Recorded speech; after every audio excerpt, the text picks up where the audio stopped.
Assalamu alaikum everyone. I am Maria Tariq and I am a resident of radiation oncology. This is the first session which is organized by Kipro in collaboration with GVON, which is Global Village Oncology Network. Today's session will be led by Dr. Nadeem Pervez, who is the Vice President of Mestro. So in the interest of time, may I please request Dr. Bilal Ahmad to uh, recite a few verses from Holy Quran. Dr. Bilal, please start. Assalamu alaikum. أعوذ بالله من الشيطان الرجيم بسم الله الرحمن الرحيم. In the name of Allah, most gracious, the most merciful. اقرأ باسم ربك الذي خلق. Read, O Prophet, in the name of your Lord who created. خلق الإنسان من علق. Created humans from a cleansing clot. اقرأ وربك الأكرم. Read, and your Lord is the most generous. الذي علم بالقلم. Who taught by the pen. علم الإنسان ما لم يعلم. Taught humanity what they knew not. صدق الله العظيم.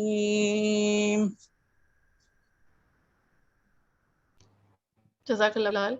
So, may I please request all the participants to fill the pre-test form if they haven't yet. It is posted in the chat box by Dr. Mariam.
All right, so I hope the form must have been filled by now.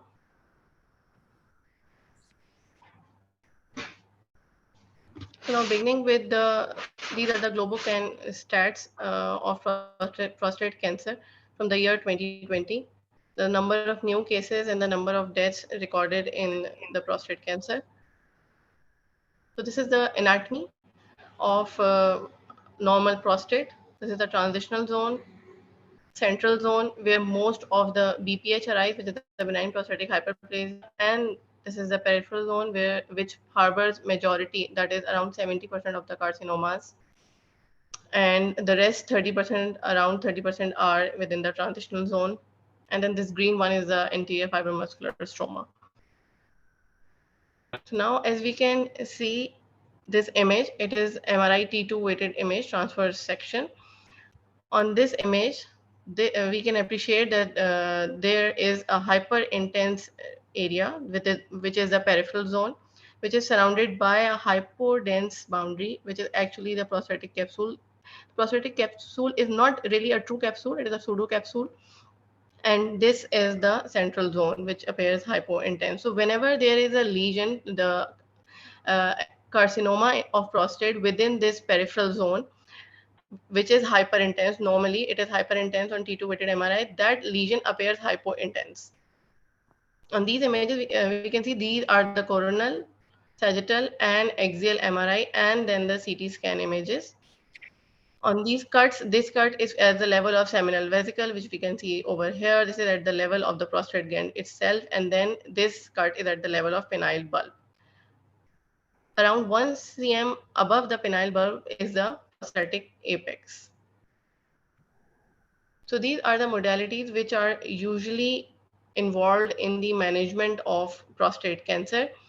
Today, we will be focusing on this EBRT, which is external beam radiation therapy, and in along with the EBRT, we will be discussing the hormonal and the chemo as well, the role alongside EBRT of hormonal and chemo in today's scenario.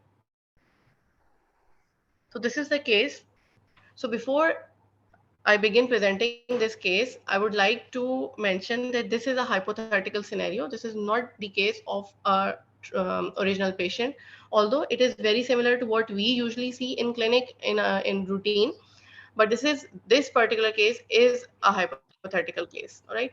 So a 69-year-old male who presented with lower urinary tract symptoms and a PSA of 25.2. On DRE, a nodule was palpated on the prostate gland, and he was then referred to urology for transrectal ultrasound of prostate and ultrasound guided biopsy. Ultrasound revealed a large prostate with mixed echogenicity, and the translateral biopsy confirmed the diagnosis of adeno-CA prostate with a Gleason of 8, 4 plus 4, and 6 by 12 cores were affected. On prostatic MRI of this patient, a hypodense region was identified, which was predominantly involving the right side of the peripheral zone, suggestive of neoplastic disease. The lesion in the apex was closely abutting the anterior wall of the rectum, and it was also invading the mid part of seminal vesicles. Posteriorly, there was a breach of prostatic capsule, however, no definite invasion into the base of bladder.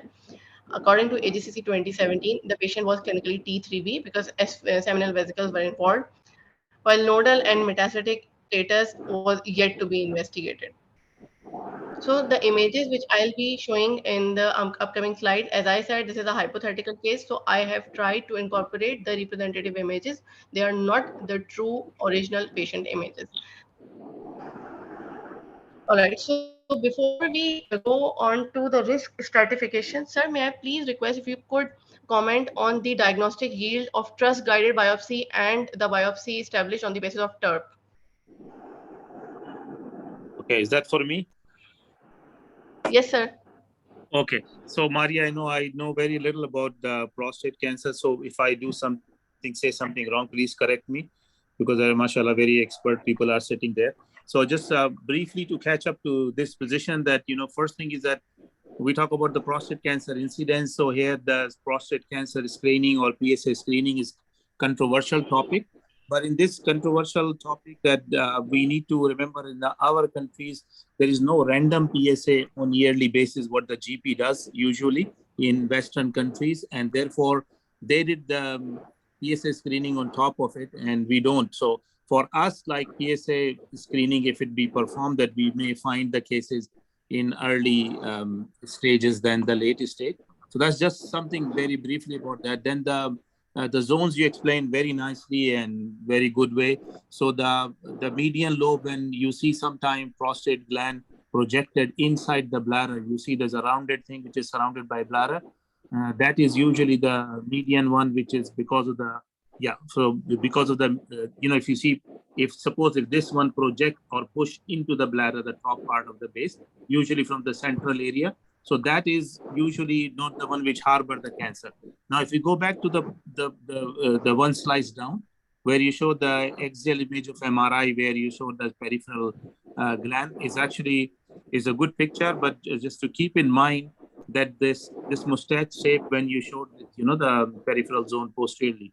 So many times on MRI, you will see this peripheral zone will actually extend on the sides and go towards the anterior part of the gland. So if you, Maria, you showed that. Just can you go one slice up or down? I'm not sure whether it was the next slide where you show the axial. Yes, this one. So I want to just let you know that this, you see the peripheral zone which is shown here. Sometimes this peripheral zone which extend on the periphery up to the anterior portion of the gland. Not in this case, but in some cases, yes, up to there on both sides. So that's the another point I just want to highlight. And most of the cancer, is there. And then we come to this case that about the case is hypothetical, but actually cases perfectly fit to the most of the cases which we see. So this one is, as Maria said, is a pseudo capsule. Prostate capsule is pseudo capsule. So can anyone tell me which portion of the gland where the this pseudo capsule is most deficient, like base, mid gland, or apex? Any guesswork?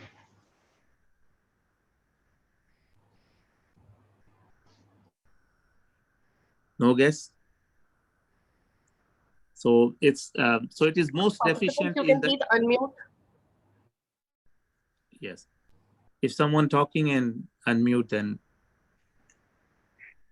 so it's actually most deficient in the apical region, apex, and that's how the surgeon have the difficulty in surgery and leaving the positive margin there. And for us, it is not difficult at all.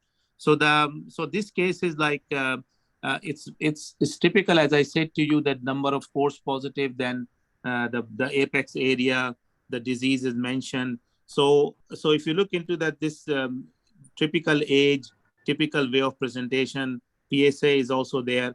Now DRE finding is also there. So for me, the patient, if I would have choice, I would do a transperineal biopsy over transrectal ultrasound guided biopsy. So this is, however, more common practice in the world at the moment is trust guided biopsy. But for the trust guided biopsy, 12 core is a standard. Now the transperineal is gaining momentum more and more, and for just we in our center, we just got the brachytherapy equipment, and we did that today, the QA this morning actually, and probably in a week or two we'll start transperineal biopsy in our department. They're done by either radiation oncologist who does the brachytherapy or urologist. So our urologists request us to train them. So we will train them to do the transperineal biopsy.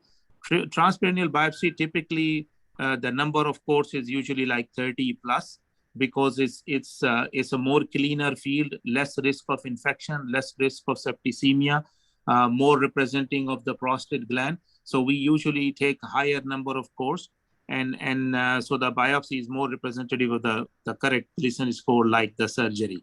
So I prefer transperineal biopsy if possible. But as I said, the trust guide biopsy should be 12 core, and in this case, it is 12 cores as standard, and 50% of the cores were involved with Gleason score 4+4. So up till now here, I'm okay. And you look at the seminal vesicle. So there's one more thing I want to mention about is the seminal vesicle invasion is mostly at the portion where it is attached to the prostate gland. And if you look into RTOG revised their guidelines for drawing volume, they said 1 centimeter posterior to the prostate gland, posterior border, both side lateral, and up and down. So if you look into that kind of guideline come to, that shows the central small portion of seminal vesicle. And in this case, typically that area is involved. So that is the, you can give different name. I gave myself as a base of seminal vesicle, which is attached to the base of the prostate gland. And that's the portion is that which most commonly involved. And in this case, very typical invasion in the same way. So I think it's a very good case to take it forward. And now, do you want to show the, yes. So, okay. So this is the risk stratification. So Maria, you want to talk or? Yes, sir. I have one more question. So, Yes. if there is a patient who presents with urinary obstruction, how Yes. will you stratify that patient?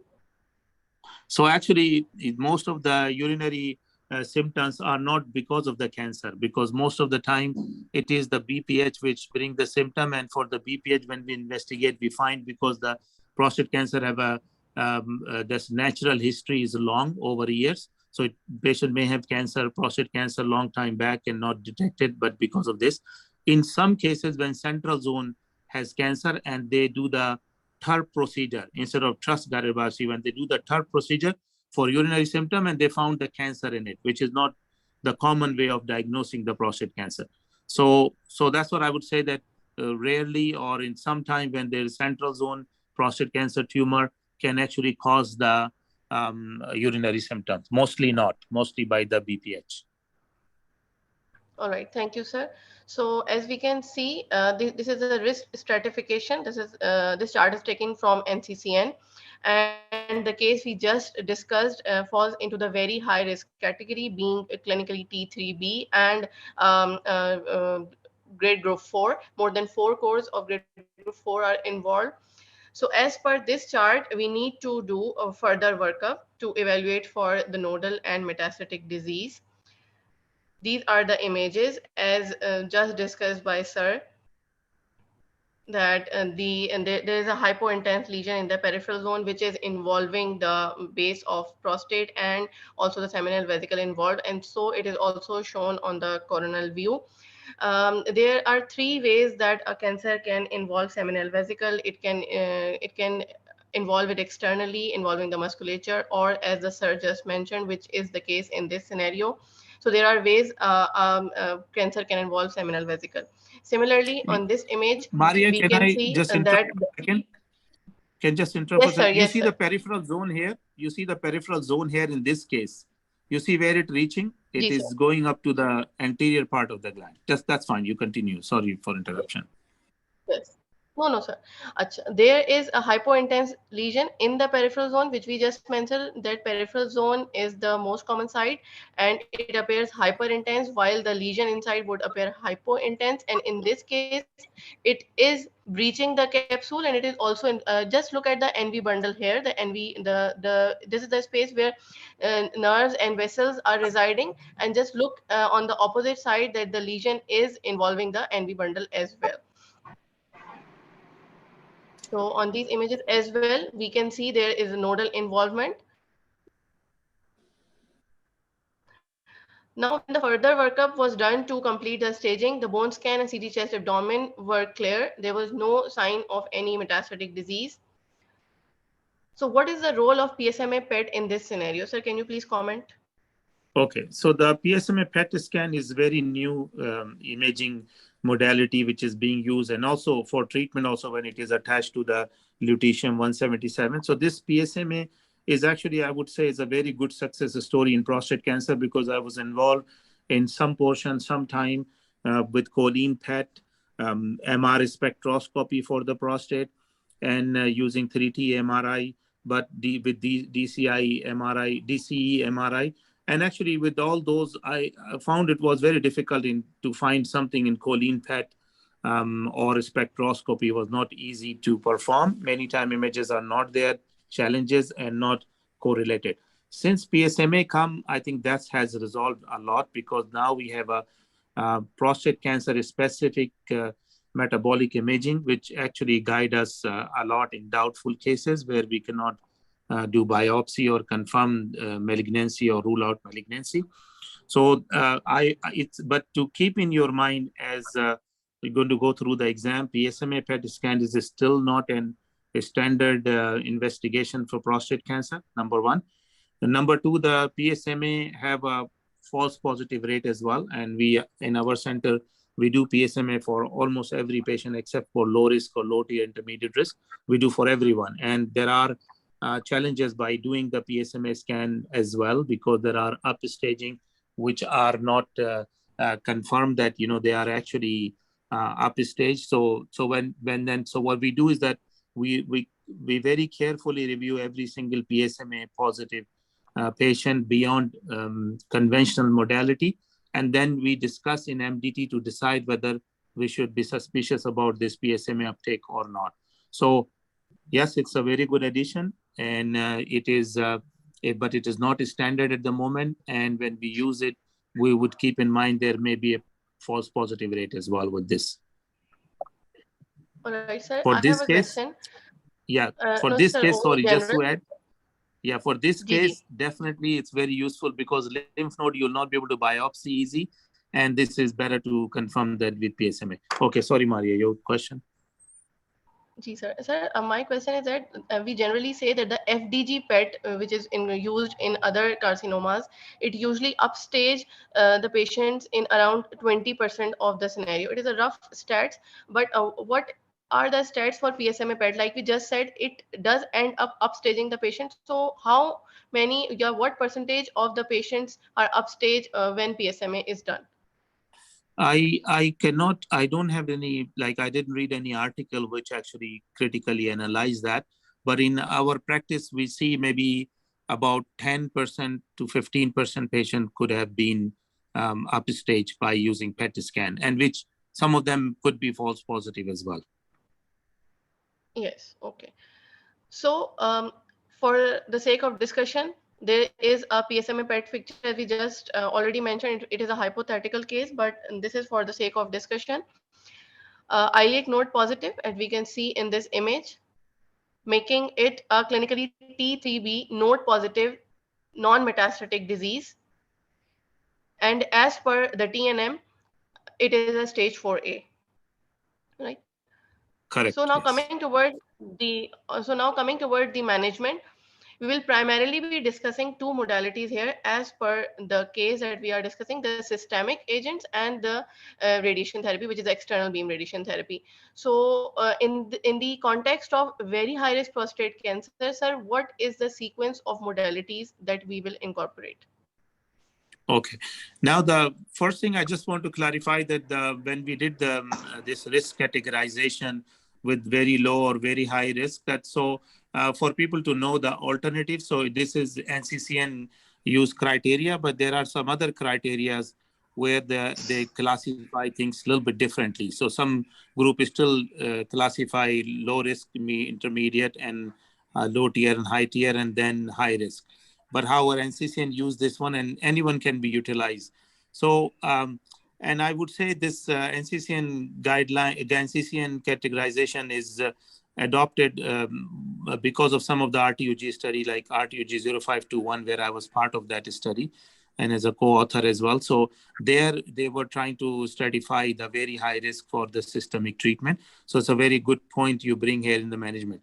Now, before I proceed, can I ask people what is their opinion? Anyone want to contribute that? How would they treat this person with T3, B, N1, M0? So patient is in front of you and now you have to choose what would you offer this patient?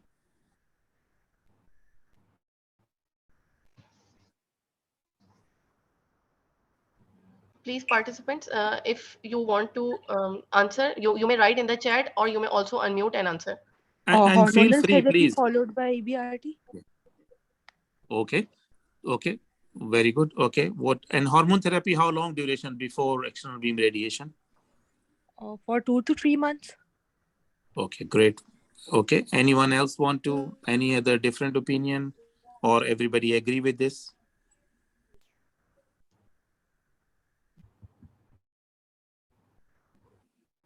Okay. Good. Walaikum assalam. Yeah, I agree with the same. I'll begin with hormonal therapy. And then, yeah, because most of the times after hormonal therapy, the node disappears. So I will do repeat PSMA PET Yes. after the hormone therapy, and maybe after 3 months of hormone therapy, and Yes. and then I will start radiation, and then continue hormone for another 2 to 3 years after radiation. Okay, good. So anyone who want to offer chemotherapy to this patient? Sir, I would No one. say You would? maybe because seminal vesicle is involved at T3B, so maybe we can offer. Okay. Would you offer or not? We can, yes, but would you Yes, or not? I would consider. But because of the age of the patient, if the comorbids are not there, maybe for this patient I would not, but for a younger patient I would do consider. Okay. Okay. Okay. Any other opinion? So we have so far this two opinion which are very close to, but a little bit different. Anyone else? Sir, what would you suggest about any other targeted therapy, maybe a Beratron or any new agents that are coming up? Yeah, that's a good point actually. Okay, so now I think most of the people we agree, we discussed the options. So for this patient, that's number one, we will do curative treatment. And if you look into the Stampede trial so far, when they did the patient, they were considering, some people consider lymph node metastasis as the metastasis. And if you look at the AJCC, they're saying is a stage 4A disease. And with those, with the low burden disease, Stampede trial was treating the prostate gland and shows there is benefit. So we are at the moment, this one is N1 patient, stage 4A N1. So regional node and only one node positive and prostate gland. So there are no clear study considering this specific patient randomized study, which prove any treatment one way or other way. So I would here propose my own treatment. So we did in Canada, I initiated a study where we treated lymph node when it is N1 disease with whatever, regardless of T stage, and M0, that where we give the full radical dose to these prostate cases with the hormonal therapy as being suggested by the whole group, either suggested or agreed with it. So that's with this approach, we found the outcome of these patients were not much different from the high-risk prostate cancer when they were node negative. So I would say that, I would agree with most of the people that I would start the hormonal treatment. By starting the hormone treatment, that we will have the neoadjuvant effect of the hormone treatment, shrinkage of the prostate gland and the lymph node, which we expect that with the hormone treatment. And with this, I personally would say that the RTOG study showed if there are neoadjuvant 2 months of duration of hormone treatment was better sequencing than any other. That was one of the RTOG study. Then another RTOG study come and they did pool analysis of 2 randomized trials. And in this pool analysis, they found concurrent hormone and radiation treatment was better compared to neoadjuvant. So now the pooled analysis is actually a retrospective analysis of randomized trial. So need to be careful about it. So I would just give you some light because I was involved in those studies. So you can give neoadjuvant hormone treatment. The benefit of neoadjuvant hormone treatment is the shrinkage of your target. So you make a smaller target. Okay. Now, when you do concurrent hormone and radiation treatment and try in some patient, when you do that, you'll find during radiation treatment, gland would shrink. And then your volume or margin around prostate will become bigger than what actually you plan for, because you started concurrent hormone treatment. So the shrinkage come after. So you're treating a bigger volume than what you would treat after neoadjuvant hormone treatment. So when they compare in that study, I don't agree with their conclusion that concurrent hormone treatment and adjuvant hormone treatment is better than neoadjuvant hormone treatment. Actually, they're not comparing apple to apple. They're comparing apple to orange, because one of them is shrinking the volume and your volume is smaller, another is bigger volume. So anyway, and the margin of difference was very small anyways in that one. So I would agree for neoadjuvant hormone treatment, we give injections, and I would wait for at least 1 month, because what we did presented in Astro, our study from Canada, that that when the most shrinkage of the prostate gland or prostate cancer comes, so that was first 1 month after starting hormone treatment. That's the maximum shrinkage come. So what I was doing generally, start them hormone treatment, and after about 1 month, between 1 month and 2 months, I do the CT simulation. So the maximum shrinkage, I got it, and then start planning on them and start the treatment in about 2 months. Having said that, the shrinkage is still continue, because when I do the prostate brachyseed implants, sometime when I bring the patient back after 2 to 3 months and reassess them, and then if it is still bigger volume, I bring them after 6 months. So there's further shrinkage, but most of the shrinkage is within the 1 month of the hormone treatment. So I agree with all of your plan that, between 1 to 2 months, I will bring the patient back. I will do the CT simulation. And when I draw the target for this one, so this one, if you look into many time targets is written, prostate, all prostate gland and gross disease, if you read many guidelines. So this N1, I take it as a gross disease. So I will draw whole prostate, all seminal vesicle, because one seminal vesicle involved, I will draw the whole seminal vesicle and pelvic lymph node as well. Okay, so I'll draw that all. And then with all, then I will give the expansion margins like PTV margin, by assessing. I think I would stop here at the moment because we need to proceed forward for that. So the timing, neoadjuvant hormone treatment is okay. For systemic treatment, only one word: chemotherapy. I will not consider in this patient because the patient systemic therapy, chemotherapy, Taxotere, Taxol being tested in prostate cancer, they were always given as a second line after first line of hormonal treatment. So this patient is a de novo high risk prostate cancer or node positive prostate cancer who was never given hormone treatment. So I would not bring the chemotherapy at this time point. And also RTUG 0521 study have not shown any benefit of, have not shown a clear benefit to prostate cancer of using the adjuvant hormone, adjuvant chemotherapy treatment. So for this one, I will do the hormone treatment and the radiation treatment. And we will talk to that Agha Hamad point that whether or not to add a second hormonal agent or not. Okay, so I will stop here and we go forward. So here is the point. So yes, so we have the answer. So single versus double, no clear answer, single versus double. Our medical oncologist, I noticed sometimes you want to add second blockade, but most of the time we go by single. Concurrent, yes, we do neoadjuvant plus concurrent and adjuvant. So duration will be minimum node positive patient. I take minimum 3 years as being mentioned also by the participant here.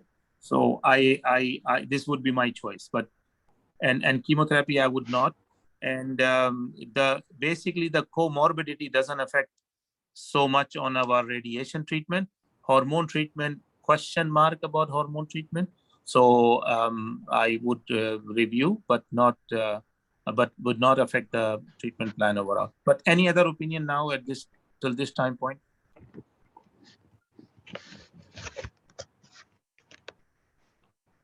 All right, so I would just summarize what we just discussed.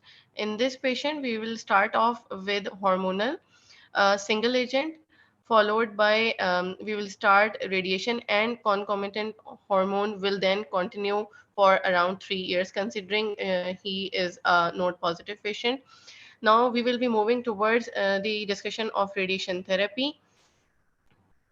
So when we begin, we definitely we do the simulation, and then we do the CT planning scan, and before that we explain the patient the bowel and bladder preparation.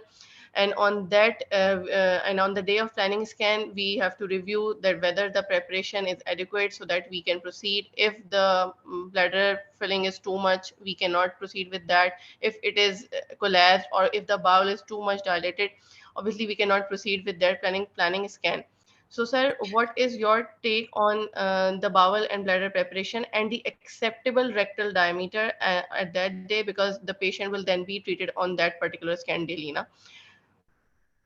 Okay, perfect. So very good. So, but for prostate cancer treatment, rectal prep is one of the most single important factor in the treatment of this patient. So I noticed that some centers, they don't pay much attention to rectal prep, but there are articles published which showed that rectal preparation can impact the outcome of the prostate cancer, because the prostate cancer can move by the filling or emptiness of the rectum. So what we want is not only the CT simulation. We actually want the same setup for CT simulation, and to actually again find the same preparation during the treatment. If it is not, then it's not useful to just prep for one day.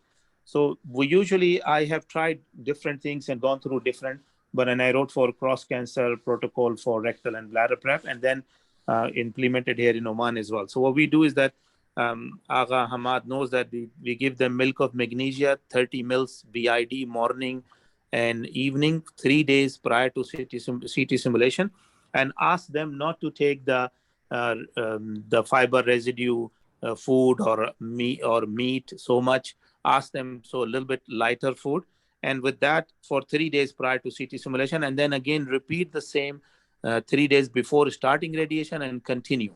And in case if patient have too much rectal filling, sometime we give them enema before the final CT simulation. We could do an image and check if the rectum is too big. Then we can ask them to try to move the bowel, and if not, then we give them enema.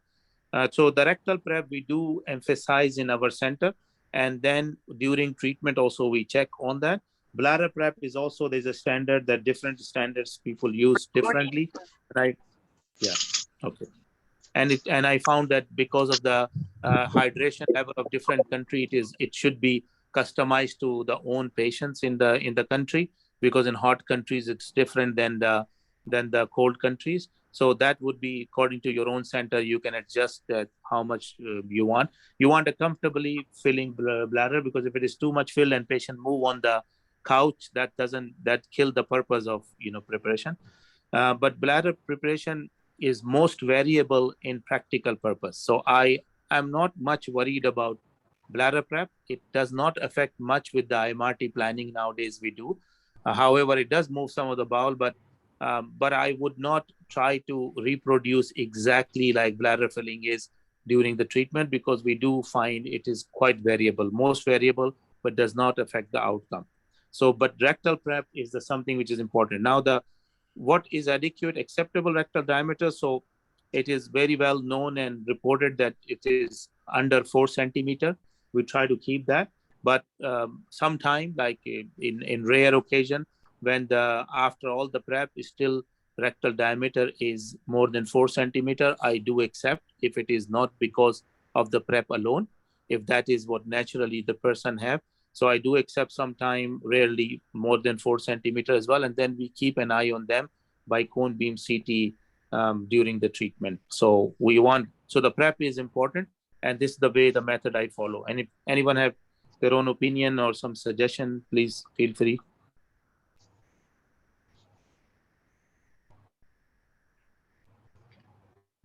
All right, sir. So, what do you think regarding fiducial markers, like how much they are necessary? And for the sake of discussion, can we also discuss the location where they are placed in the prostate, and how much will they help in reducing our PTB margins? And also, regarding rectal spacer, like what is the significance of rectal spacer, and are you currently using this in your clinical practice? Okay. Good question. Actually, these are very practical question. No clear answer for them, but we use fiducial marker long time back when we were not doing the cone beam CT. So when we're using the EPID based assess a patient verification, those days we were using the fiducial marker, or we will be using fiducial marker for the cyber knife because they don't have cone beam CT. So for those cases, we'll use fiducial marker. Usually we place three fiducial marker in three different locations, that they should be from lateral view and from the coronal view. They should be on different level, so that we can reproduce them on the EPID images, or the cyber knife can follow that. Personally, now for many years I haven't used it, so I don't remember the exact location what we were using at that time point. So what I am doing is that if we can use the cone beam CT on daily basis, which I do now, all of my prostate cancer patients are on daily cone beam CT images. With the daily cone beam images, I used there's one study I'll mention here is CHIRP study, which is now published, a randomized trial, and this is the new alternative standard for the prostate cancer, 68 grain, 25 fractions. So I got the opportunity to initiate that dose in Canada as fellow, and now it is accepted as the alternative standard fractionation regime. So in this 125 fraction, I'm doing daily cone beam CT, and my margins were only 3 millimeter posterior and 5 millimeter around the prostate gland, without any fiducial marker, with good rectal prep and with the daily cone beam CT.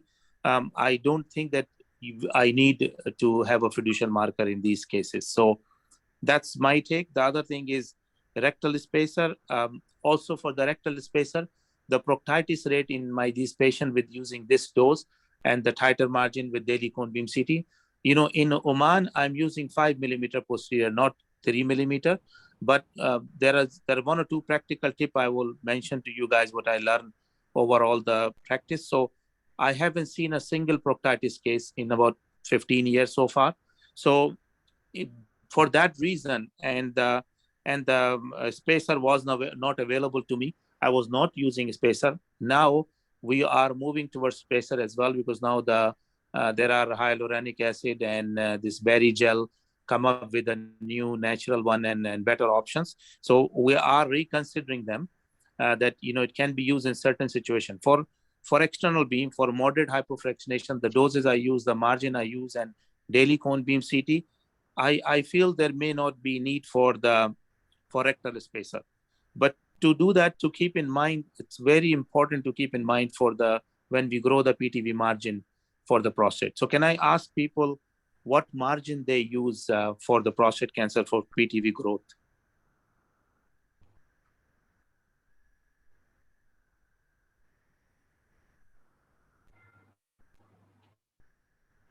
Anyone? Assalamu alaikum. Can I comment? Well, yes, please. Okay, so I agree with Dr. Nadeem Pervez that now if you have the availability of the cone beam CT on a daily basis, even people here at my center where I am working, they do not use fiducial marker over here. And the margin is usually 3 to 5 centimeter again. But in my practice, I have not seen with these margins rectal proctitis still yet. Those patients who are on follow-up, so I have not seen the radiation proctitis even in acute settings. Yes, agree. So Munib have a very good point, and I saw some of the messages coming, and the people are all agreeing about it. And so, as Munib said, so rectal spacer, I don't see there is need in the rectal spacer. Definitely have an advantage of pushing the rectum away. And brachytherapy, some people talk about, but not advantage, because it also pushes the prostate higher up, and implant can be difficult. So at the moment in my practice, I'm not using rectal spacer, but I would not discourage if anyone is using. So one point, yes. Can I add? Please, yes, Munib, go ahead. I think another important thing is to see how your technologists know about the cone beam CT. If they are not very well trained and they do not know about the CT anatomy, so I think in those cases, in initial phases, fiducial markers should be used. It is my opinion. Okay, so I want to tell you something. As a therapist, the best image you can get is cone beam CT plus fiducial marker. So the best setup, this is no doubt about it. But and as Munib said, actually, this is true, that fiducial marker and cone beam CT are actually potentiate or boost each other to have the best setup. Now, because this is an invasive procedure and it requires some cost and some arrangements, so therefore I give up on that one. But however, for the learning, there's one way is for therapist learning is either you do fiducial marker or a physician stay with them and review the images with them. At the moment, I actually all offline images I review myself, and my therapists know what are my parameters, and if they have any issue, they call me on the setup to check the cone beam CT. So, and the new center, as a new center, I would not say use the margin I just said to you guys for what I did for the CHIRP study, 5 millimeter and 3 millimeter. I would suggest 7 to 8 millimeter all around and 5 millimeter posterior, but with one important trick. So 7 millimeter, because anterior, anterolateral, we are not losing we don't have any critical structure. So we're not losing much. The issue most of the issues, if you look at, is actually the posterior margin. That is the most important for the prostate cancer treatment. So there, if you give 3D 5 millimeter margin, you will notice sometime because of the shape of the prostate gland is a pear shape. So sup to inf also will be 7 millimeter because you did only posterior 5 millimeter and sup to inf 7, 8 millimeters. Some people 1 centimeter. There are people who are still doing 1 centimeter around the prostate. So with that, if you look into the rectum, sometime you'll find the volume grow due to pear shape, smaller volume below, that it can be up to more than 1 centimeter on the rectum. And we target that with full dose. So that is the location where the rectum on sagittal view move towards, go close to the prostate gland and then dip down. And again, it go a little bit posterior. The portion which actually touch the rectum on sagittal views coming from the posterior to the touch and then go back. That area has the most proctitis clinically because I assess them through a gastroenterologist, assessing them by doing the proctoscope on regular basis. And I found that's the location most involved. And that is the location where 3D growth actually give sometime even more than a centimeter. And if we go by strict and not to change. So for our CHIRP study, we make a rule that anything on rectum more than 3 millimeter we shaved off. That's one method of doing that. The other method of doing is when you're giving the expansion margin 3D, you can do sup to in 5 millimeter or 3 millimeter and not the 6, 7, 8 or 12 millimeter, whichever you're using for all around. So this is one of very important point I want to highlight. This I learned by practical experience, that sup to inf margin is also important margin, or else you review your PTV on the rectum. At no time point you allow that PTV on your rectum. You know, I don't more than 3 millimeter, but if you are not so comfortable at the moment for the IGRT, then you can give 5 millimeter, but no more than 5 millimeter. What do you think, Munib, or other people? What do you think is that something which you want to really emphasize or keep in your mind?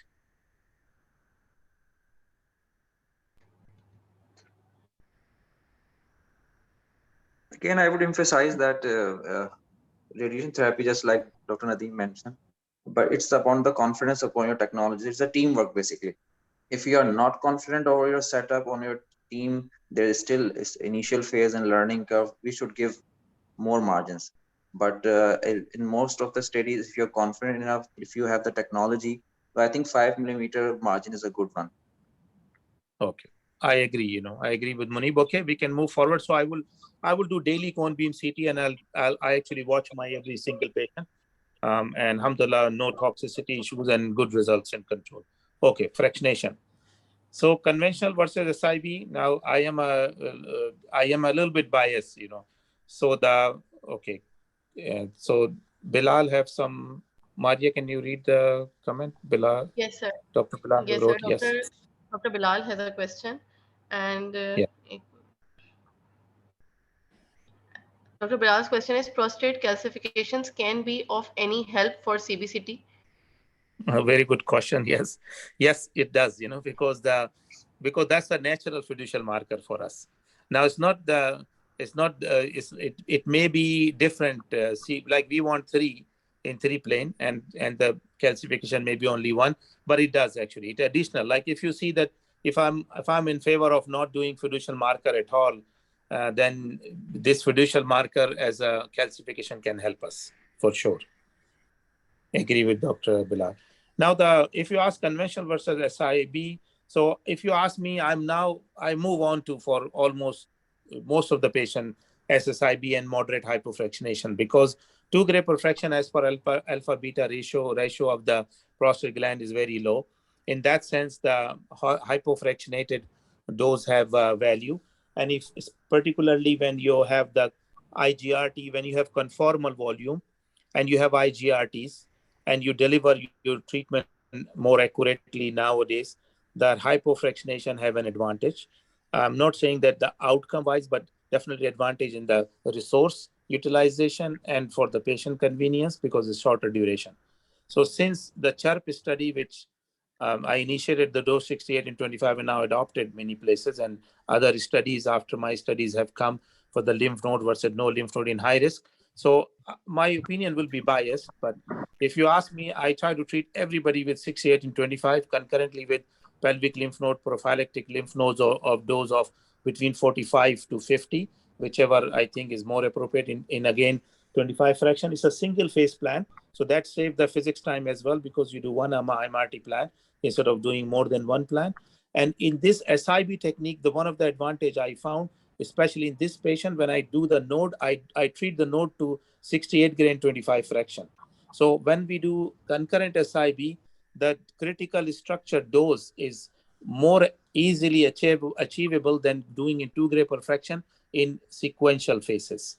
So when you do SIB, it is more easy to achieve.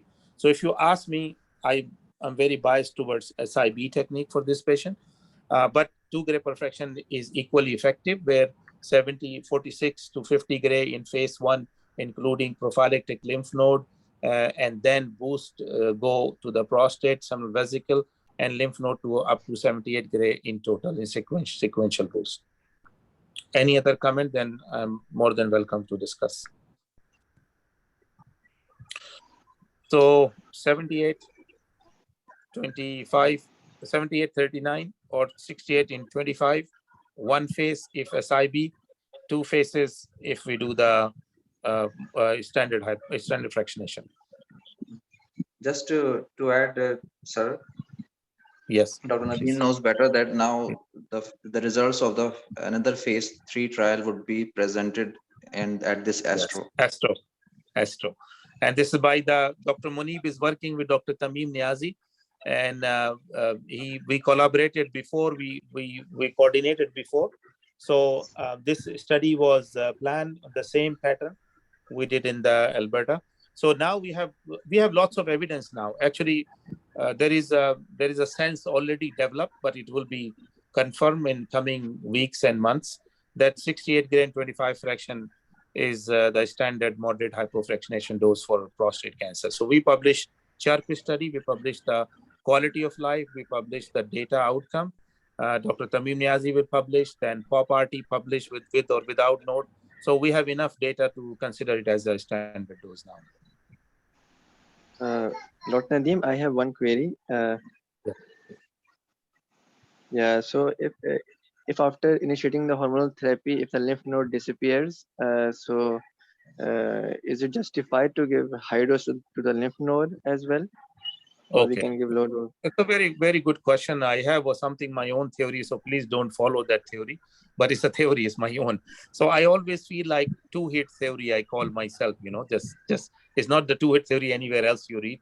So two-hit theory that I feel when there is a gross disease, whether in the breast cancer or prostate cancer, they're biologically somehow they're very similar behaving cancer, a little bit different, but similar behaving. So I always feel that two hits should be there. So that would be like two hit for breast cancer when they do surgery. I don't touch that, because chemotherapy done or hormone treatment and the surgery done. But the non-surgical part, gross disease, I give the boost to them because surgeon didn't touch, even it responded very well. So you are right. There are people who are questioning that how much dose should we give if hormone disappear. But hormone treatment is a suppressive treatment. It's still not cytotoxic treatment. So I still feel that when I see the node shrink in size, but I didn't see patient that node completely disappear except in few occasions where you would not even figure out where the node was. So what I do usually, the residual node or fibrous portion of the node, it's very small volume. I still go to the full dose 68 in 25. There are people, my colleagues, who go up to 60 in 25 to those nodes because they say, which is theoretically is a correct statement of them, that they say that the bulk of disease or the number of cells are smaller now, so you don't need as much dose as you need for the prostate gland. So I wouldn't mind if someone, but definitely I would not stick to the prophylactic node dose of 46 to 50 gray. I would definitely go higher, but somewhere between 60 to 68 in 25 fraction when we do hypofractionation. And I would manage to draw that node even if it responded very well. That's my opinion. Especially, but we're just careful about the small bowel. If small bowel is not close to that node, and sometimes I didn't even give margin because if the small bowel is very close, I give 3 to 5 millimeter maximum margin to the node, and sometimes I treated only lymph node if nothing else, because dose gradient after that node is also a natural PTV for that node. Anyway, that's my point. All right, sir. Thank you. Now coming towards the contouring part.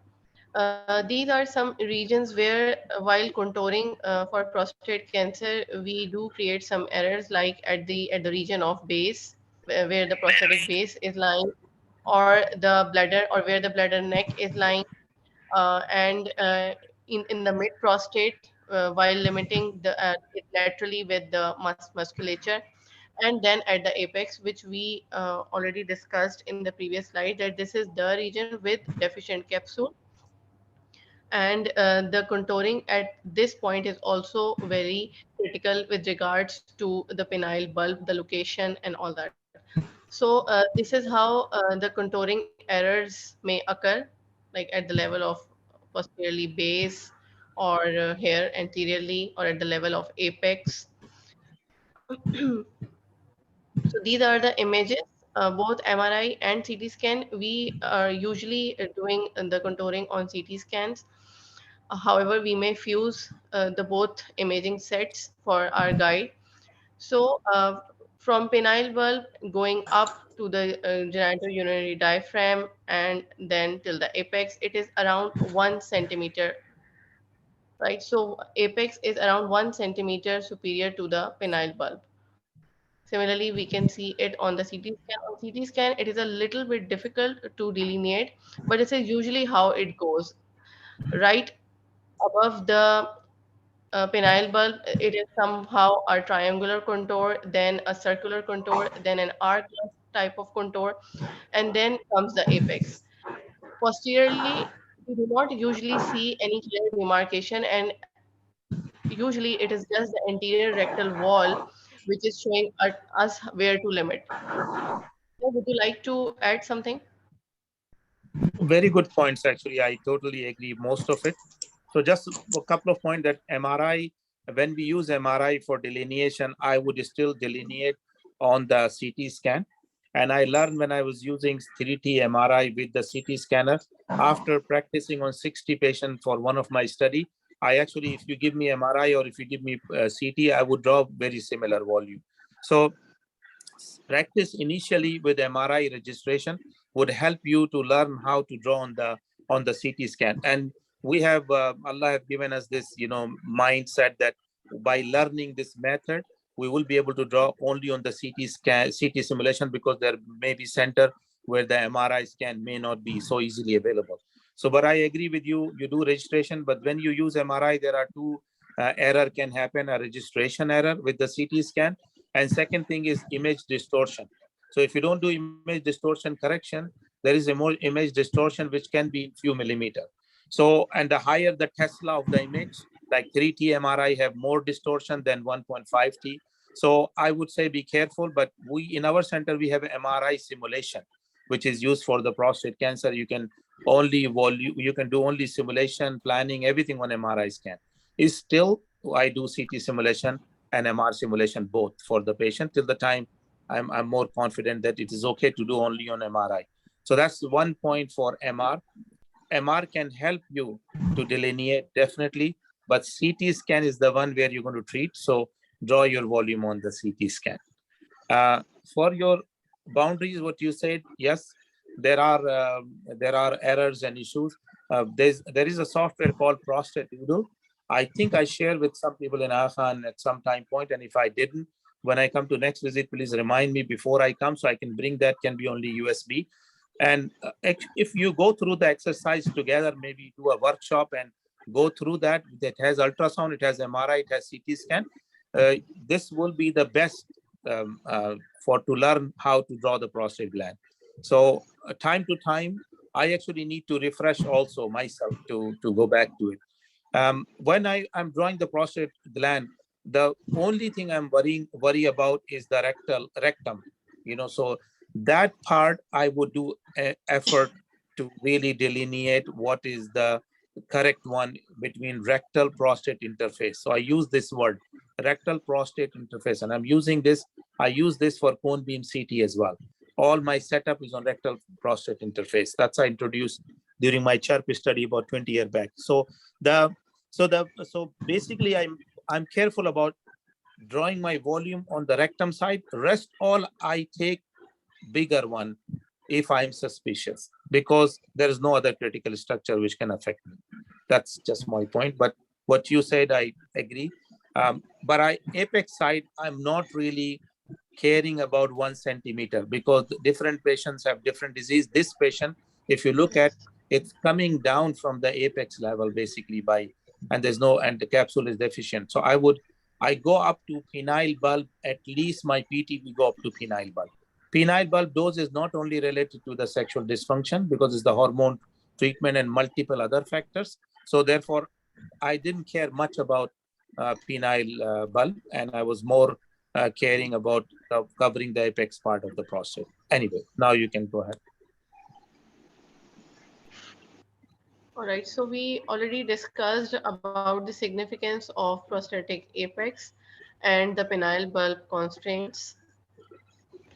This is the paper which I have I have placed a reference of this paper over here. It was published in Green Journal in 2018, and this chart is also taken from the similar paper. Apex is actually a butterfly-shaped structure, excluding the urethra and starting above the penile bulb. It approximately starts 1 centimeter above the border of penile bulb, but it may not always be the case. In this chart, and they have also described about the other structures and the seminal vesicles and the extracapsular extension as well, regarding that how much margin should we be taken, like how much seminal vesicle we should be taken when we are contouring a patient with or without seminal vesicle involvement, or the patient who is intermediate risk or high risk. And in case of extracapsular extension, there is limited data of adding or expanding the contour at the where there is extracapsular extension. We will be discussing in this in the upcoming slides. So just have a look over here. In the intermediate risk, they are including around 1 centimeter of the SV, while in case of high risk, they are including the 2 centimeter, because taking any part of seminal vesicle beyond 2 centimeter would not impact much. So there is only less than 4% risk associated with this. So how much seminal vesicle inclusion in CTV in this scenario that we are discussing, that SV was involved in this patient, and how much seminal vesicle to include when it is not involved? And sir, what is your take on utilizing the famous Roche nomogram?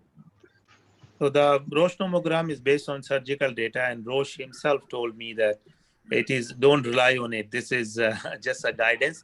And he was surprised at how the Roche nomogram become very famous, because he said this is surgical data and may not be the absolutely the best one. So I wasn't using Roche nomogram at all in my practice. And actually what I was doing is, if you look into the initial 1 centimeter of seminal vesicle, I guarantee if you all draw on the CT scan, and when you look into the MRI, the part where the positive cancer in the seminal vesicle will already be included in your prostate volume. So have it in your mind next time when you draw the prostate, draw on the CT scan, and after drawing, check on MRI scan that how much of the seminal vesicle you already taken in the prostate gland. So it's about the time with the portion of the seminal vesicle which I saw on MRI images, series of MRI images when seminal vesicle involved. That part we usually draw them as like it is part of the prostate. So that's one point I have. The other thing is that if it is involved, I draw the full seminal vesicle, both complete. And if it is not involved, I don't take seminal vesicle as an additional structure. I take seminal vesicle when I do high risk prostate cancer, not involved. I draw seminal vesicle and prophylactic pelvic lymph node and keep them both into the low dose volume. So, for example, if I'm doing 2-gray perfection, I do sequential 2 volume only. 1 volume pelvic lymph node, seminal vesicle, and prostate gland to 46 to 50 gray, and then boost only prostate with margin. So I'm not giving additional doses to the seminal vesicle.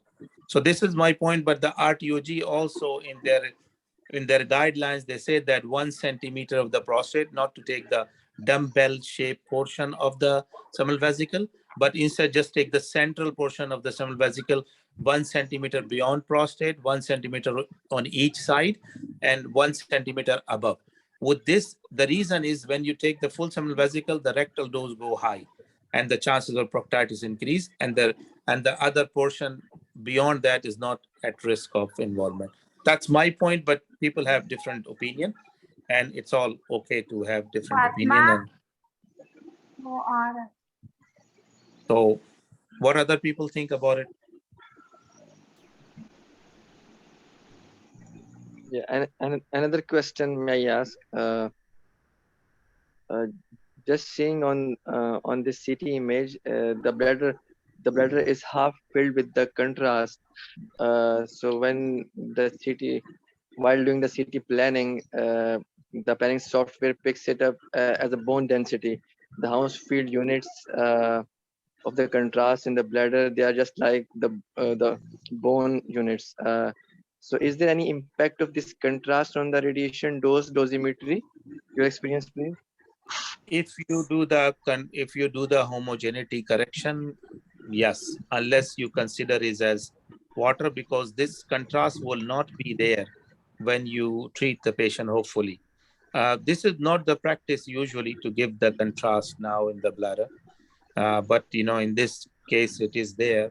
So if you ask me, I would plan the patient with this as a consider, as our physicists can do that, they can consider this as water. And then when we do first day cone beam CT, we'll make sure and check that this thing is not there. But you're right, it's a good point to note. All right. So now coming towards, sir, is there any thing like seminal vesicle motion, and how much margin should be added to incorporate that internal motion? So seminal vesicle has quite a bit of motion. In some patients, actually, it is quite a bit, maybe up to 1 centimeter. And you mentioned here that up to 0.4 or 0.8. So the seminal vesicle, if I am treating seminal vesicle as involved disease, then I am careful about the margin for seminal vesicle, because that is the involved disease. So that's my target. But when I'm treating prophylactic dose to the seminal vesicle, I would give the very standard margin as I give to the other portion of the prostate, because there will be days on cone beam CT where I may miss some portion of the seminal vesicle, but because it's prophylactic treatment, it is not very clear that this losing seminal vesicle portion of it in some fractions over a period of time would impact the outcome. So if you ask me, I give like if I'm giving 7 millimeter around to prostate in Oman, this is my volume. In Canada, it was 5 millimeter around and 3 millimeter posterior. But here, I give 7 millimeter around because of the prep issues and other issues. I just want to take all uncertainties and give 5 millimeter posterior. With that, I do seminal vesicle very similar margins, and posterior again 5 millimeter because of the rectal dose increase by treating that. So I would use this, and if I miss some days because it's moved beyond that, I will accept it. That's my practice. All right, sir. Dr. Munif has a question. Prophylactic dose to Yeah. the whole SV if not involved. It is the same as prophylactic lymph node to lymph node in the pelvis. So for me, if I treat 46 gray or 45 gray or 50 gray, I use the same dose for the seminal vesicle as well. All right. So now coming towards the extra prostatic extension, the scenario when there is a capsular breach. Sir, do you recommend taking any extra margin when the scenario is of T3A, that is the capsular breach is there, or do you suggest taking any extra margin on the focal side where the capsule is being breached? Okay, so good question. In this case, the way the margin is just beyond the capsule, just beyond the capsule. I think PTV will cover, but naturally, when I draw the volume, before volume, I review the patient information. And if I will make sure that, that portion where the capsule is breached, that's come within at least means my GTV or prostate volume should not miss the extra capsule extension. But there are patients where actually extracapsular extension go beyond those limits. They actually go extracapsular, go adherent to some muscle, go outside, and there is a track where the tumor is. So when we do tumor board or MDT, then the radiologist, when they say extracapsular extension, I actually review with the radiology that how far the extension is. 90% plus time, the extension is just beyond or up to capsule. So I don't need to draw extra volume. I just draw usual prostate and give the PTV as security margin. In a rare situation, some patients would have cancer beyond that, then I would take care for sure that where the GTV is. All right, sir. And what about when there is some ambiguity regarding capsular breach, like when it is not really breached, but it is the lesion which is lying in the prostate is actually abutting the capsule for 1 centimeter or more. Okay. So that one is actually not extracapsular extension, isn't it? It doesn't come in T3A. So this is a very controversial area, new area, and people are saying that early capsule invasion. That's the word I've seen sometime radiologists will refer to, but the capsule was never breached. But if you look into the risk of dissemination of disease to lymph node or to other structure is based on extracapsular extension, means where the capsule is completely breached. So it is not T3A, in my opinion. I don't know, but this is a daily challenge. So how do you guys deal with it? Your radiologists report them as T3A or they don't? Sir, I think in this scenario, correct me if I'm wrong, when we talk about MP-MRI, the multiparametric MRI, that MRI done over a 1.5 Tesla with endorectal coils and the availability of T2 weighted T1 and the functional images which include the DCE and DWI. So all these combined, provided that the MRI machine, which you just mentioned, that with 3 Tesla and with 1.5 Tesla, there is difference. 1.5 Tesla is better. And the mainstay of MRI in prostate T2 is available alongside the functional images. So I think the radiologist is then available, able to comment on the capsular status then, because capsule is one thing, considering that agar koi patient aisa hai where the PSA is in the category of intermediate risk, and even the histopath is not in the category of high risk, but T3A is the deciding point, decision making point, then definitely MRI done with a proper protocol helps a lot. I agree, so the problem is that we face that issue in here in our center, and there was one case actually very recently, and then we come out to be, then I go to radiologist and it was similar, like he was intermediate risk unless T3A, but his dominant lesion was so posterior that we cannot figure out the capsule is intact or not, and therefore on the suspicion basis we took it as T3A and treated him like T3A. But this it's more when we have better diagnostic imaging, that's how it would bring with the dilemma. So that dilemma is there, but as a physician we'll go more towards the higher side so we can treat and cover that, nothing missing. So I will treat like T3A. Yes, can please. I add a comment? Please. It's, in some cases, in my limited experience, when there was confusion in the this case, so DRE also sometimes helps. When on DRE, if you feel the prostate is hard and fixed, definitely you will be treating this patient as a high risk. Yeah. Yes, right. Actually, I agree with Munib comment, because we're looking for something to supplement our decision, isn't it? We're not so clear about. So we add as many as, and then we make a decision whether we treat like high risk or intermediate risk. Because the management can be very different. It can be brachytherapy versus just external beam and hormone treatment. So it's a big impact. All right, so now coming towards the node, as we discussed in this scenario, the patient had node positive. So, sir, what would be the dose to the gross node, and especially when the node is lying in the mesorectal region? Although the case we are discussing, the node was in the pelvic region, but if there is a node in the mesorectal region, or if the primary disease in the prostate is T4, how are we going to manage that? Okay, very good point, actually. So the gross node, I will draw gross node whether is as a GTV, whether it's in the mesorectum or anywhere else. So I draw gross node as GTV, and if I can give margin, I'll give 5 millimeter margin. If it is too big, close to small bowel, I'll give it 3 millimeter margin. And if I cannot give margin, I'll take at least gross node to full dose, whether I'm using 68 gray or 78 gray. So I'll take it to the full dose, all gross node. after the hormone treatment shrinkage. So shrinkage, not the pre-hormone treatment. And I want to bring it to the full dose. So that's my treatment way for the lymph node. And therefore, even if it is mesorectum, you will find that it is not difficult to treat. And if node is in mesorectum, I will draw the whole mesorectum also for prophylactic dose beyond the GTV node or margin. So that would be like 46 gray or 50 gray. I will give 45 to 50 gray in 25 fraction. I will give that dose to the entire mesorectum.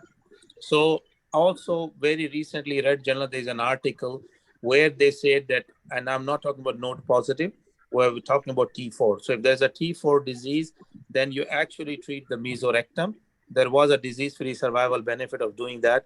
The study was not randomized trial, but a significant study, and one of the co-author is my friend. So so I discussed with him personally. So this is my new practice. I just started only in Oman. If the disease is T4, I'll treat the entire pelvic lymph node. Also, I will include the entire mesorectum and not minus the rectum, because problem is my rectum will inflate and shrink and change every day. So I draw the whole mesorectum, including rectum, and I will go up to 45 to 50 gray. And if we recall, in the past days when we were treating gynae patients, we were giving them this dose to entire rectum without any much complications. So in Oman, I treated 4 or 5 patients so far. I did not find any higher toxicity by using this approach. So this would be my approach, actually. All right, Sir, thank I you. have a question. Yes. So, if the rectum is already diseased, for instance, the patient has inflammatory bowel disease, so are there any differences when we have to go about such a patient or not? So for the patient who have already inflammatory bowel disease, then we try to protect their rectum as much as possible. Now, if there is no gross disease there, and even if it is T4, if there's no mesorectal node positive, in that case, I would not treat the rectum, because if you look at most of the randomized data of T4 was not treating the rectum or mesorectum. Now, the reason we're talking about one of the retrospective data is significant or important data, but not for the patient with inflammatory bowel disease. I would not, because we're not 100% sure that this really impact or not unless there's a randomized trial. But if it is T4 and no inflammatory bowel disease or bowel issues, then I would take the entire mesorectum, including rectum. For node positive, if node positive in mesorectum, I would treat to full dose. I treated this way without inflammatory bowel disease patient. But there is challenge. If you don't take the entire mesorectum as a prophylactic, the rectum filling will make it very challenging for that rectal node to get the full dose. If it is pelvic lymph node, easier. Skip the complete mesorectum. But if it is mesorectal node positive, then it's challenging because it changes, the everyday. All right, so now coming towards a node which is lying in close proximity to the small bowel. And in that scenario, how much dose will we be offering to the gross node, and what constraints we will be seeing on the small bowel, and what is the significance of bladder preparation? Yeah, how much should it be? So in my opinion, that bladder preparation have some role, but minimal role, unless it is in a critical where the bladder filling can push the bowel away. The nodes are actually retroperitoneal, so they don't usually move from their location. If the bowel is very close, I will draw the node and try to increase the dose as much as safely I can do without breaching the small bowel dose. So usually I try to keep the small bowel dose under 54 gray, 55 to 54 gray, but a very small portion can go up to 60 gray. And if the node I cannot give margin, I can just only draw the GTV node, and I give the margin. On the bowel side, I will remove the margin, and I would keep the bowel dose maximum to 60 gray to maximum dose, and I would try to go to the node dose as much as possible. Physicists can give you a plan where a little bit compromise of the PTV or node on the bowel direction and not all other direction. All right, sir. Now, before we start discussing the plan evaluation DVH, there is a question by Dr. Munib that if brachy facility is available, in which patients would you consider brachy boost alongside EBRT? So all cases like which is non-T3 because and T3A, like if you look into the data from Ascent RT trial, so Ascent RT used the brachy boost and they showed better outcome but slightly more toxicity. In practice, not very common to boost with the brachy so far, but this is an option for us and a good option. I would still brachy patient because seminal vesicle is not easy to implant. You can early invasion, you can implant, but not all patients. So I would not take the patient who have gross disease sitting outside the capsule. Like the case some of the cases we know it's T3A, but it's no extensive disease outside capsule. So all T3B I would not treat. Node positive I would not boost with the brachy because I can boost with external beam to the node as well. So T3B I would not. T3A selected cases I can take for external beam plus brachy boost. All right, sir. Thank you. For DVH, this DVH is 98% volume is receiving 96% of the prescribed dose. The prescribed dose was 78 and 74.8, which is 96% of the prescribed 78. This volume is receiving 98% of the 96% prescribed dose. Would you accept this DVH? Also, any plan with a 98% volume covered by 94% prescribed dose or a 95% volume covered by 95% prescribed dose. Would you accept all three? Which ones would you not accept, and which is the best? So definitely among this, we want the better coverage. So for IMRT plan, I presume this is an IMRT plan. For IMRT plan, minimum acceptable plan is 95% volume to 95% of prescribed dose. Now, ideally, we would like to have something closer to 100% and 100%, that 100% volume to receive 100% dose, but with the hot spot not to be too high. So I like the current plan, which is 98% of the volume, receiving 96% of the prescribed dose.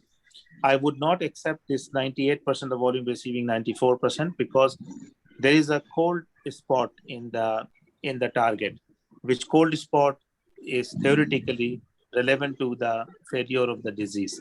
So the 98, 96 is acceptable. 95 to 95% acceptable. Some people do differently. They do 100% of the volume. And this we're talking about PTV, not the CTV. So some people do accept, that they want 99% volume to be 100% dose or vice versa. But I will accept those two criteria, 98 to 96 and 95 to 95, provided this is for PTV and not for the CTV. All right, sir. So now, plan evaluation. While reviewing the OARs, this is a plan in which the rectum and bladder doses, as per context, 75 gray to 15% and 70 gray to 20%, 65 gray to 25% and 50 gray to 50%. These are all the constant as per contact data. And there is a plan in which only this parameter is achieved, while all these are raised. Like they are not achieved, they are raised. And in the same plan, all the bladder constraints as per bladder are met. While on the contrary, there is another plan with rectum and bladder doses as per contact data, and only one parameter of bladder is met, while the other two are raised, like they are receiving more than the tolerance, while the rectum is achieving the three of the contact constraints and one of them is not met. So in these plan, like in plan 1, the bladder is doing good, while in the plan 2 the rectum is doing good. So which one would you accept? Okay, so sorry, you can hear me? Yes, sir. Okay, so the in my opinion, the nowadays what we get, the plan is way better than both plan one and plan two. If you look into the with the IMRT planning, we use a ring structure around the PTV and we push the dose in, and we get. So now as a question, because in exam someone can ask you this question, so you have to answer. So the important is of the toxicity is proctitis. Cystitis is due to the urethra and not due to the bladder. So I would be more inclined towards the plan which give me better rectal doses, and specifically the hot spot area, or high dose region, because higher dose is relevant to the toxicity more than the lower doses. So in this case, if I have not other choices, then I would be more into the plan two. But actually, if you ask me, I would ask to improve the both plan. The improve the plan. Plan can be improved.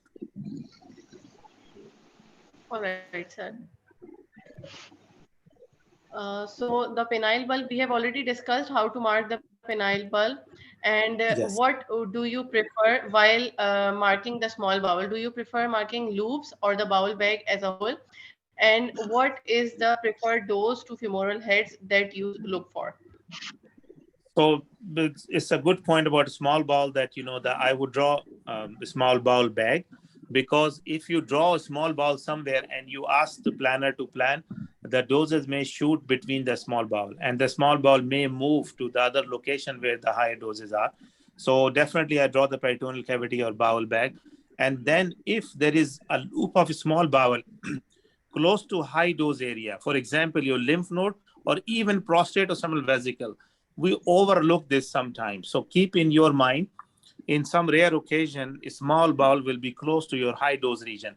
I'm not worried about low prophylactic dose region up to 50 gray. I'm not worried about that. I'm worried about when I'm giving 68 gray or 78 gray and a loop of a small bowel come very close to that. So I draw that separately as proximal to high dose small bowel.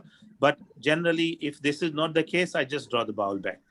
And the dose for the femur, really with the IMRT, dose of the femur head is we achieve way beyond that what our constraints are. Like it was sometime 0.50 something, and now it come down to 40 something as a mean dose. But actually, we don't get more than 30 gray. It's actually under 30 gray most of the time. Because if you look at the way the IMRT planning is, that we use 6 MV, and most of our field is not coming through the lateral area as much as the anterolateral and posterolateral or posterior.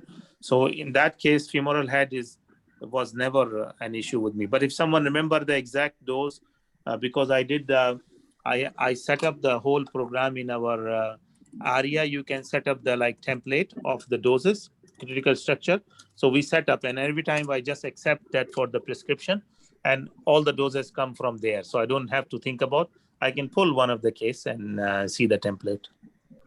But anyone remember what dose restriction used for?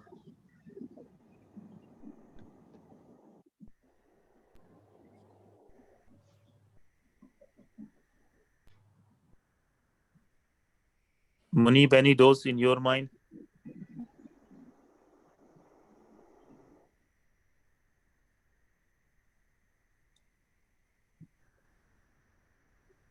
So I'm opening one of my case.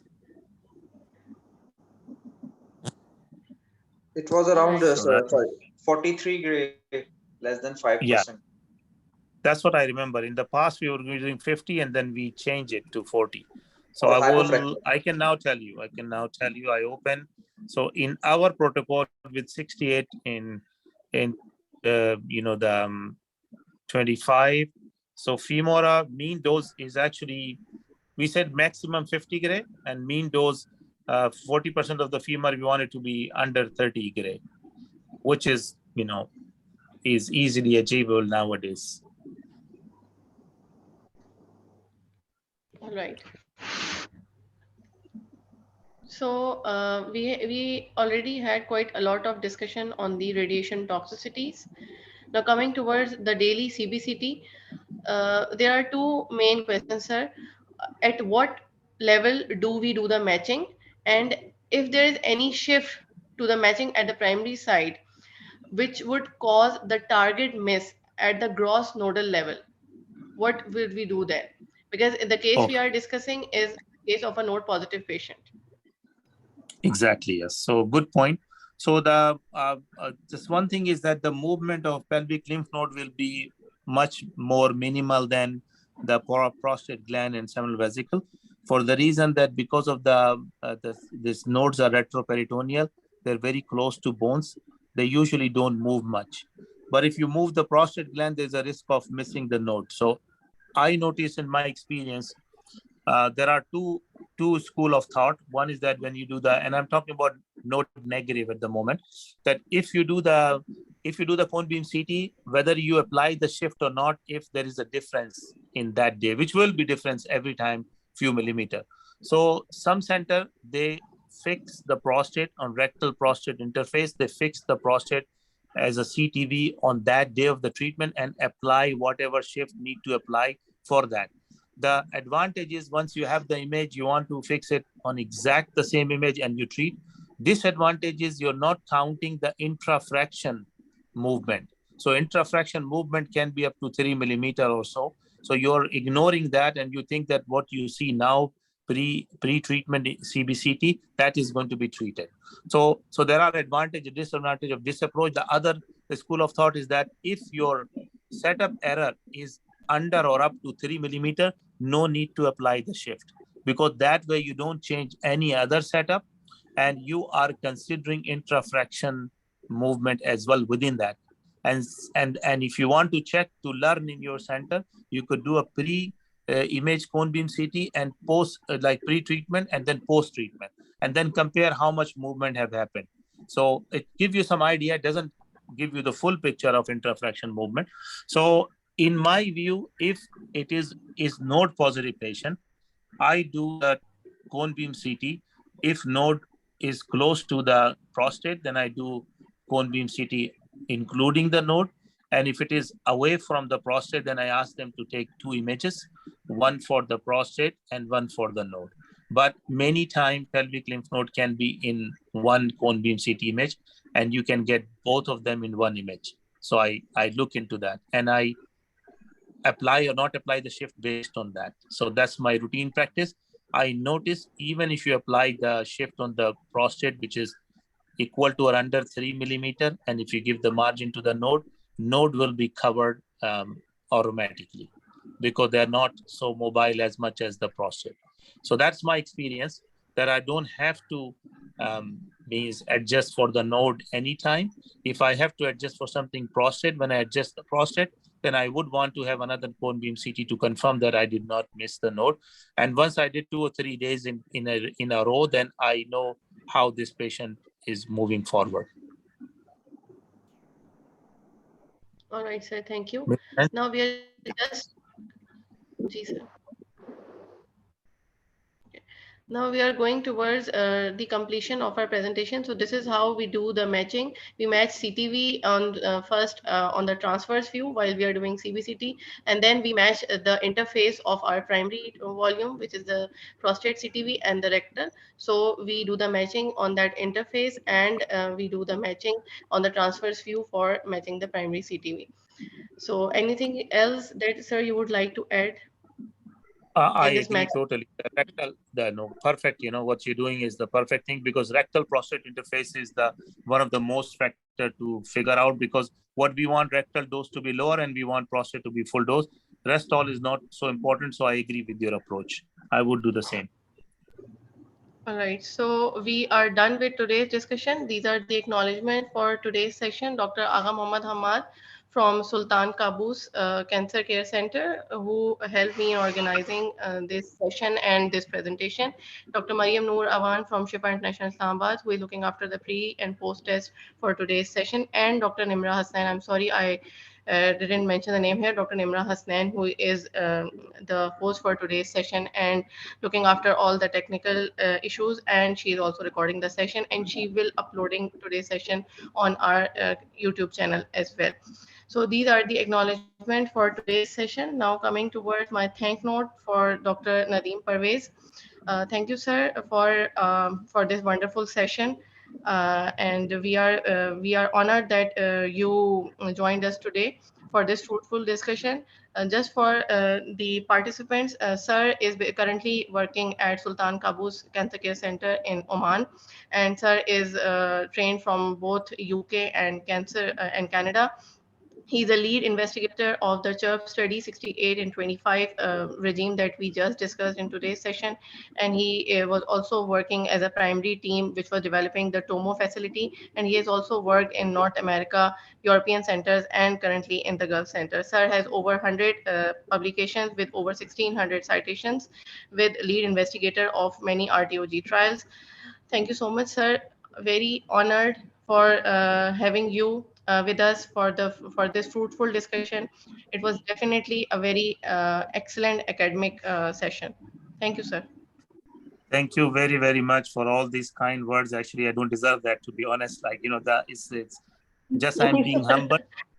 No, I don't, I know. So I'm one of the students like all of you of Dr. Nadeem Abbasi, and I consider all of you as my colleague. And actually, it's my honor that I get the opportunity to talk to you time to time, and I always learn a lot of things. So, and I want to be involved in Pakistan as much as I can. And through your efforts, actually, this is the great opportunity for me. So I thank you all. And I ask you all, whoever not registered, please register for Mestro meeting. This is not only a meeting, it's actually going to be an organization. And we have to take the people from you, among you, to lead the region in future. So please start participating from now. And we want the Pakistan number to be higher. At the moment, Pakistan is number 2 in the registration. So to increase that, actually, we should be number 1. All right, sir. Or may I please request Dr. Ahmad Nadeem Abbasi for the vote of thanks?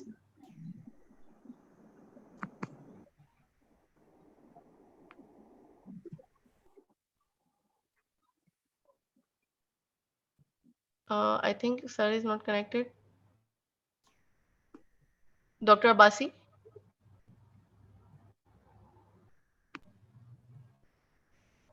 All right, Dr. Bilal, can you please do the honors? Thank you, Maria, for it's an honor for me, actually.